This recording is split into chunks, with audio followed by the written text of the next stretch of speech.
음, 아닌데. 왜 여기 모든 창표시?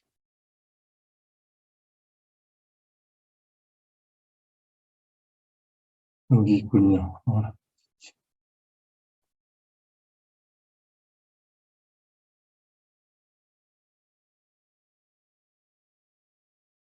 그 2장 10절이 아까 어렵다는 말씀을 잠깐 하셨는데 2장 10절이 핵심인데 구원의 author라는 표현을 쓰기도 하고 author라는 표현은 뭐 작가라는 표현이라기보다는 initiator, creator, 구원의 창시자라고 번역해 놨는데 한글 번역의 성경에 보면 구원을 만드신 분이라고 생각하시면 됩니다. 작가가 결국 만든 사람이니까 우리의 구원을 만드신 분 예수님.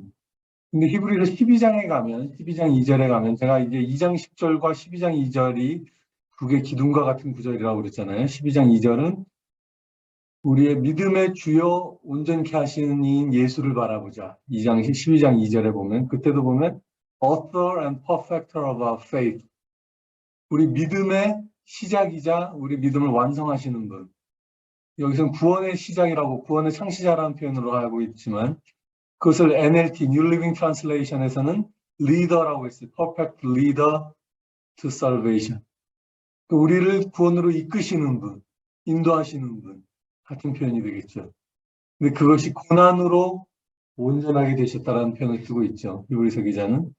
아까 박영 선생님이 얘기했지만 고난을 통해서 우리에게 온전한, 퍼펙션을 가져오시는 하나님의 섭리를 알 수 있습니다. 저는 이렇게 6가지 포인트를 나눌 것이고 저는 지난주에 잠언에 나오는 예수님을 나눴잖아요. 잠언에 나오는 예수님을. 욥기에 나오는 예수님을 오늘 나누려고 합니다. 욥기. 욥이 과연 욥에 예수님이 나오는가? 나온다고 저는 보는데 욥의 이야기를 나중에라도 한번 다시 읽어보시기를 바랍니다. 욥은 고난을 설명할 수 없는 고난을 당했던 사람이에요. 그는 자기가 하나님 앞에서 결박하다고 생각했었고 당대 의인이었고 하나님 보시기에도 하나님이 뭐라고 그러시냐면 내 종 욥을 보았느냐 흠이 없는 자라고 하나님이 사단에게 자랑하는 욥이었어요. 그때 사단이 하나님께 챌린지하죠. 당신이 그를 축복했기 때문에 그 축복을 받으면 누구라도 하나님을 경외하지 않겠습니까? 아니야, 아니야. 내 종은 축복이 사라져도 나를 떠나지 않을 것이야. 네가 생명만 빼고 뭐든지 다 가져가도 된다. 그래서 또 욥에게 하루아침에 재앙이 임하죠. 자녀들이 죽고 뭐 자기 몸까지 건강이 상하고 재산이 다 날아가고 또 아까 말했던 그 건강과 뭐 명예와 부와 그 축복이 하루아침에 다 사라지는 경험을 욥이 합니다. 그래서 욥의 고백을 여러분 따라가시면서 한번 보시기 바래요. 나중에 중간중간에 친구들의 막 그 변론과 이런 것들이 나오는데 그것은 다 스킵하고 욥의 고백들만 한번 쭉 읽어보십시오. 욥의 고백이 9장에 가면 어떻게 나오냐면 내가 겪는 이 모든 고통이 두렵기만 합니다. 그러나 주님께서 나를 죄 없다고 여기지 않으실 것을 압니다. 자기가 그렇게 결백하고 순전하게 산다고 했지만 하나님이 죄를 찾으시겠다고 하시면 내 안에 죄가 없지 않을 것을 내가 압니다. 주님께서 나를 정죄하신다면 내가 무엇 때문에 이렇게 애써서 주님 앞에 거룩하고 성실하고 정직하게 살려고 수고를 했단 말입니까? 그럼 내가 빈으로 몸을 뜯고 몸을 씻고 마치 그런 제물로서는 깨끗이 닦은 것처럼 그가 하나님 앞에서 그렇게 거룩하게 살리려고 그 아들들이 파티하고 하면 그 혹시 아들들이 범죄했을까봐 하나님께 제사하고 뭐 그런 하나님 앞에 정말 의인이었던 욥이었거든요. 주님께서 나를 시궁창에 쳐넣으시니 내 오신들 나를 좋아하겠습니까? 이런 고백까지 하죠. 그런데 여기 9장 32절 핵심이 나옵니다. 욥이 얼마나 마음에 자기가 자기의 그 억울함과 그 뭐라고 할까요? 그 하나님 앞에서 설명되지 않는 이 고난을 가지고 하나님 앞에 나아가고 싶은데 이런 마음을 우리도 가질 때가 있지 않습니까? 하나님이 나와 같은 사람이라면 내 옆에 계신 사람이라면 내가 그분께 말을 할 수 있어요. 이런 말. 내가 하나님을 끌고 함께 법정에 서서 이 논쟁을 끝낼 수 있으려면 하나님과 나 사이에 중재할 사람이 없구나. 하나님과 나 사이를 판단해 주실 분이 없구나. 인터세서가 없구나. 누군가가 있으셔야 할 것 같다는 생각을 한 것이죠. 욥은. 나의 이 사정이 하나님 앞에 아려질 수가 없다. 왜냐하면 하나님은 사람이 아니시니까 내 사정을 모른다는 거죠. 하나님이 나와 같은 사람이라면 이런 생각을 많은 사람들이 할 수밖에 없는 거 아니겠습니까? 하나님 어떻게 사람의 마음을 아실 수가 있습니까? 하나님께서.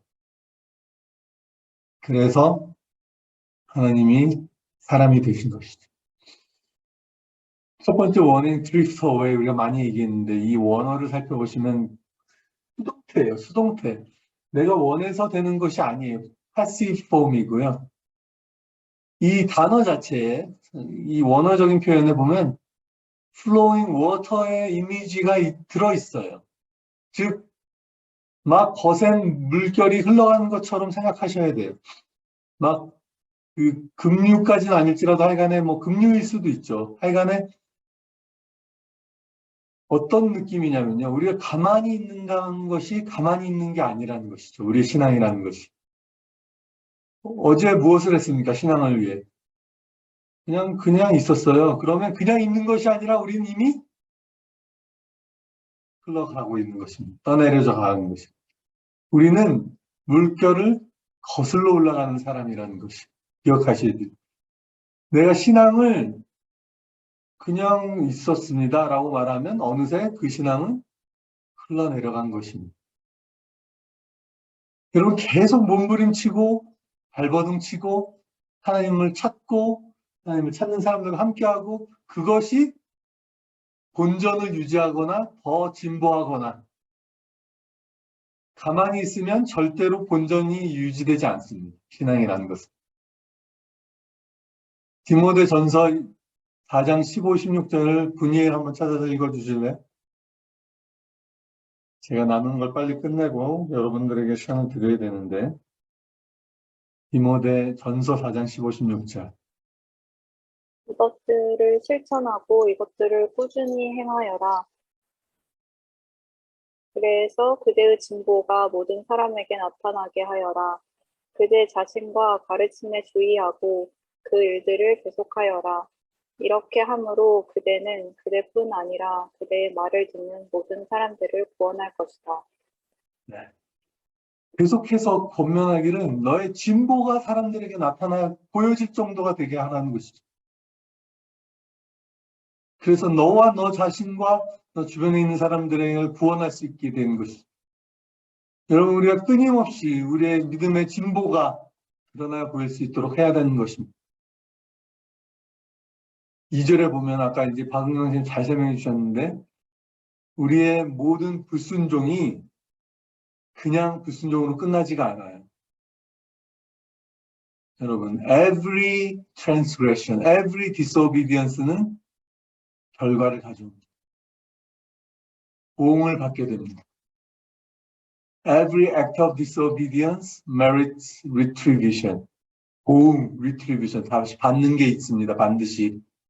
All sin, 우리가 지은 죄는 반드시 punishment가, consequence가 있습니다. 여러분, 우리가 그냥 사는 게 아니에요. 사는 게. 그냥 서 있는 게 서 있어지는 것이 아니고 obedience가 있거나 disobedience가 있거나 날마다의 선택 가운데 있는 것입니다. 우리의 삶은. 그래서 우리가 들은 바를 굳게 붙들라고 얘기하는 것이죠. 아까 우리 박영 선생님이 시편 8장을 인용했잖아요. 사람이 무엇이란데 내가 이 세상의 아름다움과 이 놀라움을 보니 정말 하나님이 사람이 무엇이건데 주께서 저를 정말 이렇게 생각하시고 근데 그 다음에 뭐라고 그러죠? 인자가 무엇이건데 주께서 저를 권고하십니까? 인자는 Son of Man인데 이게 사람을 말하는 것입니까? 예수님을 말하는 것입니까?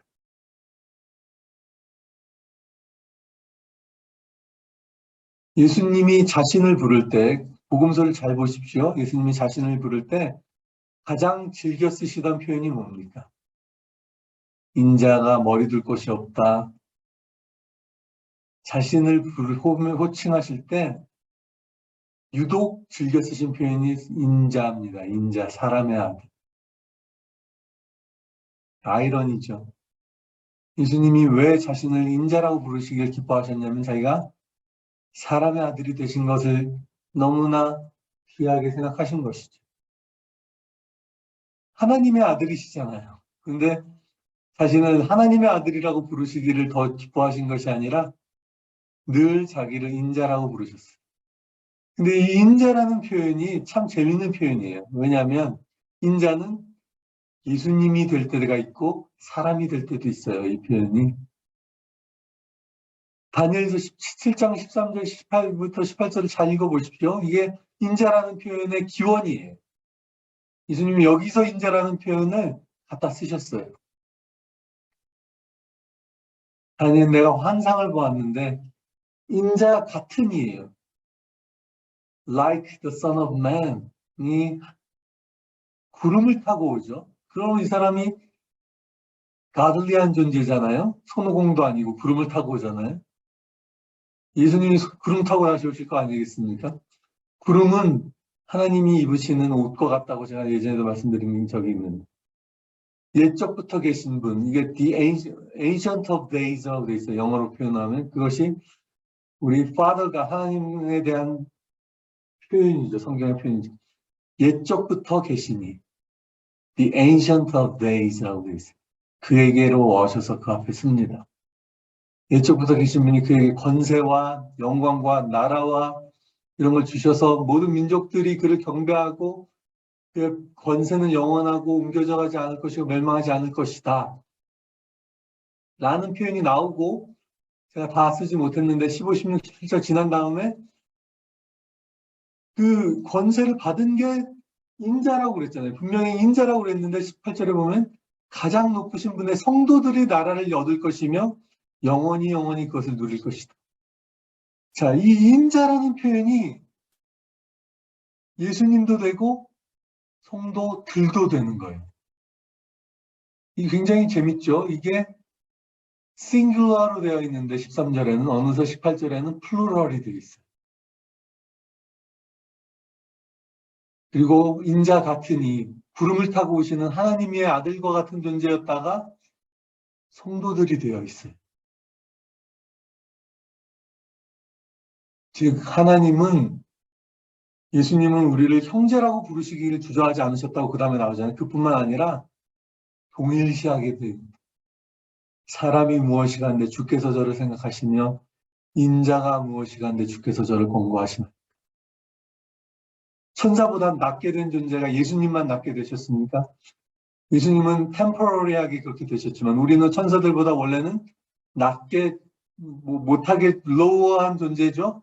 그렇지만 오는 세상이 천사들을 위한 것이 아니라 우리들을 위한 거 아닙니까? 예수님과 우리들을 위한 존재 아닙니까? 즉 우리가 이 천사들보다 높은 존재가 될 것이죠. 그것은 우리도 역시 템포러리하게 천사들보다 로우한 존재인 거 아닙니까?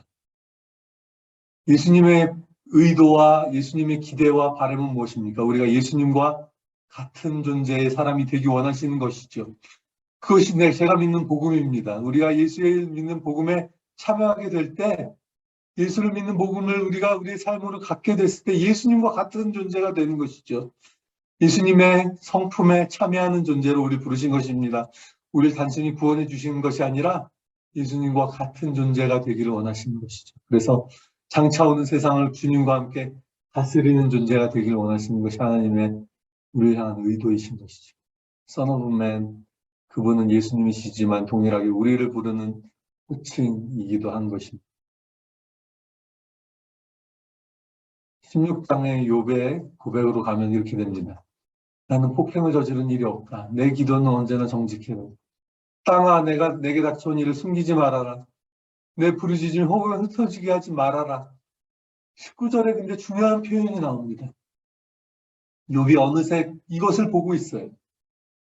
하늘에 나의 증인이 있다. 하늘에 my witness.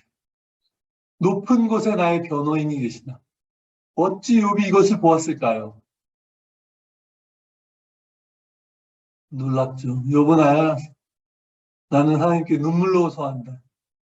사람이 친구를 위하여 변호하듯이. 오 마이 갓. 예수님이 뭐라고 그러십니까? 나는 더 이상 너를 종이라 부르지 않고 내가 너를 친구라 부르게. 사람이 친구를 위하여 변호하듯이 그분이 높은 곳에 계신 나의 증인, 나의 변호인이 하나님께 나의 사정을 아를 것이다. 그는 예수님을 알았던 것이죠. 그는 예수님이 계실 수밖에 없는 것을 알았고 하늘에 나의 증인이 계시다는 것을 알고 있었습니다. 고난 가운데 그의 탄원은 기도가 되었고 그의 기도는 구원자 예수님을 보게 만들었습니다. 고난으로 영광에 이르게 됩니다. 죽음의 고난을 당하심으로 영광과 존귀의 면류관을 받아 쓰십니다.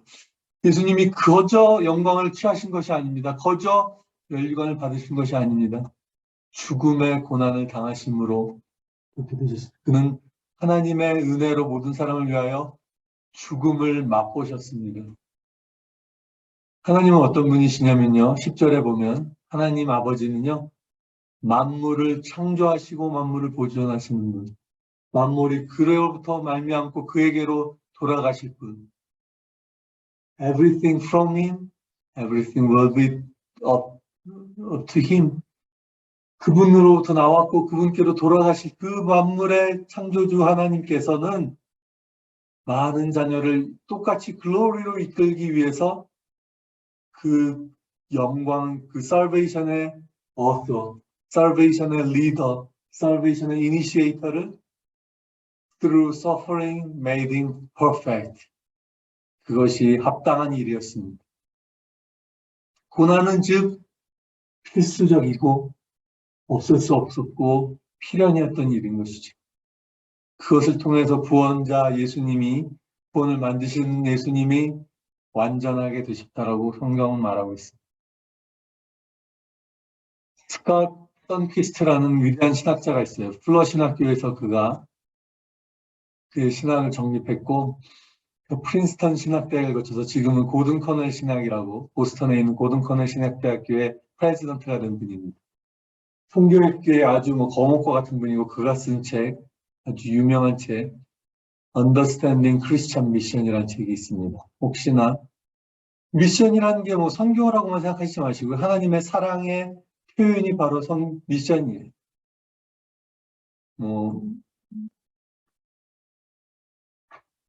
킨들 같은 데 나와 있으니까 얼마든지 보실 수 있는데요.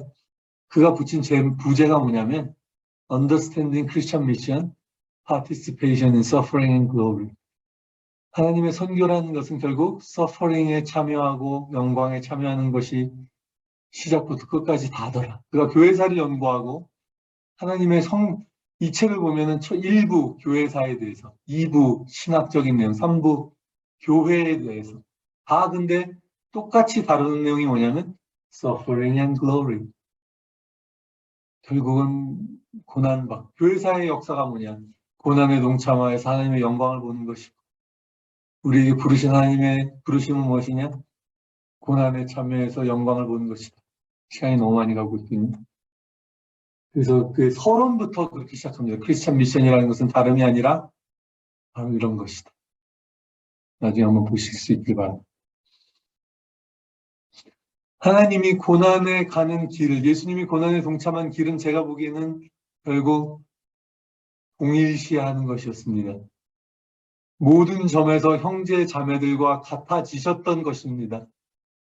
자녀들이 피와 살을 가졌기 때문에 그도 역시 피와 살을 가지게 되셨던 것. 우리가 죽음의 공포에 갇혀 있기 때문에 그분도 죽음을 맛보신 것이었습니다. Everything he shared. 우리와 동일시되는 것을 통해서 고난을 감내하셨습니다. 여러분, 우리가 고난에 참여하는 길은 같아지는 것, 아픈 우는 자들과 함께 우는 것이죠. 로마서에 있는 것처럼. 그래서 가져온 결과가 무엇입니까? Outcome of his suffering은 14, 15, 17절에 다 나와 있죠. 죽음의 세력을 쥐고 있는 악마를 멸하신 것, 동노릇에서 해방시키신 것, 제가 세 가지로 정리했지 않습니까? Conquest over devil, emancipation이라는 말이 바로 set free죠. 인류를 종노릇하는 삶에서, 왜 죽음을 두려워해서 종노릇하는 삶에서 해방시키신 것, 그리고 merciful and faithful, merciful 하기만 하면서 되지도 않고 faithful 하기만 해서도 안 되고 두 개가 다 있으신 분 아닙니까? 아주 신실하시고 자비로우신 하나님 앞에서 위대한 대제사장이 되심으로 인류의 죄를 구속하신 어토먼트라는 단어를 제가 쓴 이유가 있습니다. 왜냐하면 어토먼트가 죄를 대신 지불하다는 뜻인데 이게 뭘로 만들어진 단어입니까? at one month가 된 거죠. 하나가 된 것이죠. 동일하게 된 것이죠. 값을 대신 지불하려고 해도 결국은 at one, 하나가 되어야 되는 것이죠. 마지막 슬라이드 전에.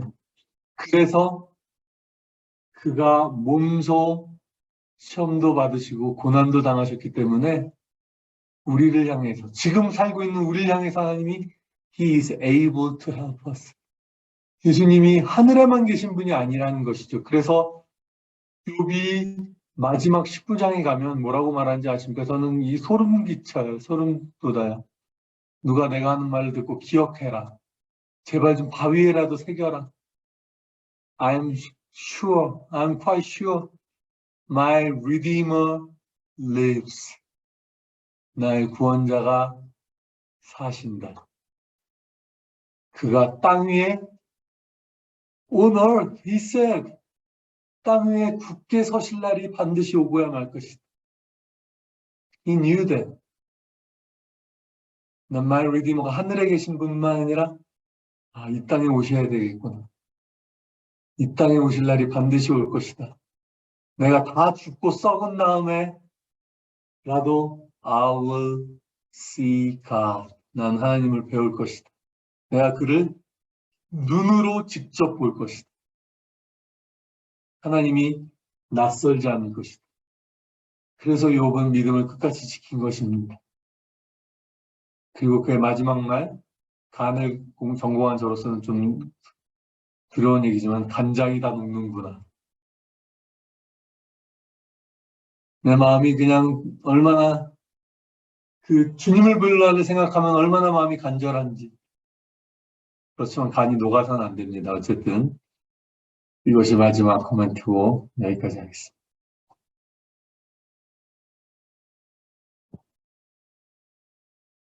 자, 코멘트 앤 질문.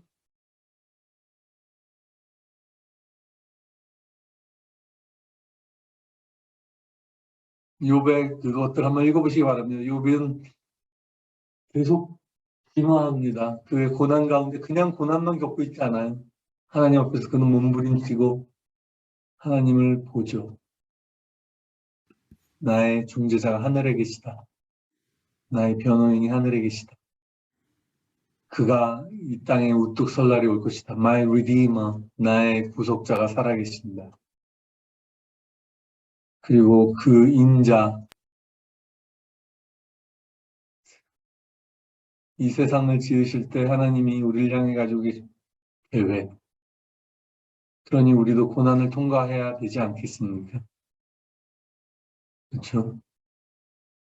드리프트 어웨이는 그냥 일어납니다. 내추럴 프로세스입니다. 여러분 발버둥 치지 않으면 흘렀다 내려가기